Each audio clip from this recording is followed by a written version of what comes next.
Yeah, we do, and we get right to it. We begin with a Fox News alert out of upstate New York as authorities pieced together what led to a gunman opening fire yesterday on Christmas Eve at 4 firefighters who were battling an intense inferno. Investigators say the gunman set his home on fire to lure the first responders and then proceeded to ambush them, killing 2 and injuring 2 others. The gunman, identified as an ex-con, then killed himself. The police now have the gruesome task of looking for more victims in the charred ruins. The fires have been called under control. There are 7 houses that have been totally destroyed at the scene. It's still an active crime scene. We have yet to get into any of the homes. Our David Lee Miller is following this story live from our New York studios. And David Lee, these are first responders doing what they do best, going into the scene of a fire and never expecting anything like this, especially on Christmas Eve. Exactly. That's what made this story especially tragic. And now the questions. Are there more victims? What was the motive for the ambush that killed 2 firefighters in the Rochester suburb of Webster, New York? That's what authorities are still trying to figure out this Christmas Day.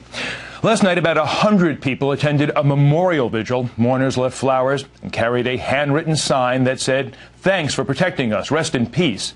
The firefighters killed a 43-year-old Michael Ciparini and 19-year-old Tomas Kachowska. The 2 wounded firefighters remain in guarded condition at a Rochester hospital. The tragedy unfolded early yesterday morning when they responded to a blaze and were met with gunfire. One of the injured firefighters called a radio dispatcher for help. Listen. We are being shot at. Multiple firemen down. Multiple firemen shot. I am shot. I think we have an assault rifle. We have multiple firemen down. Working fire. Local police arrived and then exchanged gunfire with the shooter, 62-year-old William Spangler. Authorities say Spangler then took his own life, shooting himself in the head. Spangler was no stranger to law enforcement. He served 17 years in prison on a manslaughter conviction for beating his grandmother to death with a hammer.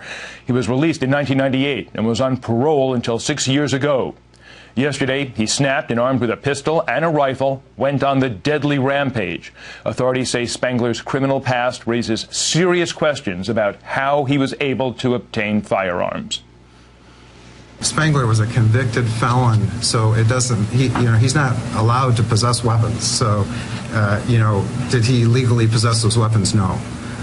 But we've had all kinds of weapons larcenies, both in town and around the county, and in Wayne County as of late. So I don't know where those weapons came from, but we're certainly going to find out. Still unaccounted for this morning is Spangler's 67-year-old sister, with whom he had a strained relationship. The massive fire destroyed a total of 7 homes, making it difficult to search for what might be additional victims. And as for Spangler, why he went on this rampage, well, there is still no known motive. But when his mother died 2 years ago, the obituary asked for donations to the West Webster Firemen's Association. That's the very same fire department where the victims all served as volunteers. Kelly.